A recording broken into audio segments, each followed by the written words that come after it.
मुख्यमंत्री होण्याचं स्वप्न स्वप्नच राहिलं। मुख्यमंत्री बदलत गेले पण दादा मात्र कायम राहिले।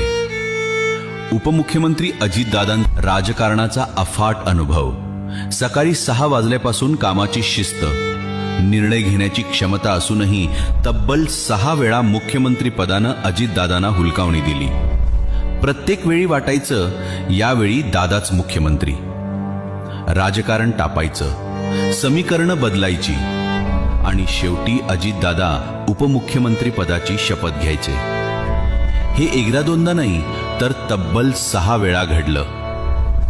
पण पद मिळालं नाही म्हणून दादांनी कधीही काम थांबवलं नाही। उलट प्रत्येक वेळी अजून जोमानं, अजून जबाबदारीनं काम केलं। जोपर्यंत माझे हातपाय चालतायत तोपर्यंत तुमचं भलं करत राहीन, हे वाक्य आज सोशल मीडियावर व्हायरल होतंय आणि दादांच्या आयुष्याचं सार सांगून जातंय।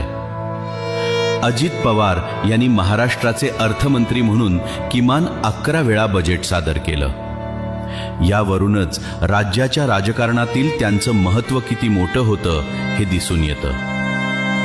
राज्याच्या सर्वोच्च पदानं जरी हुलकावणी दिली तरी दादांनी नेहमीच सर्वोच्च काम करून दाखवलं। आज महाराष्ट्रानं एक कार्यकुशल, अनुभवी आणि संवेदनशील नेतृत्व गमावलं आहे। महाराष्ट्रातील एका अजित पर्वाचा आज अंत झाला, पण दादांच्या आठवणी, त्यांचं काम सदैव जिवंत राहील। जोपर्यंत माझे हातपाय हलतात ना तोपर्यंत तुमचं भलंच करीन, बाकी काय करणार।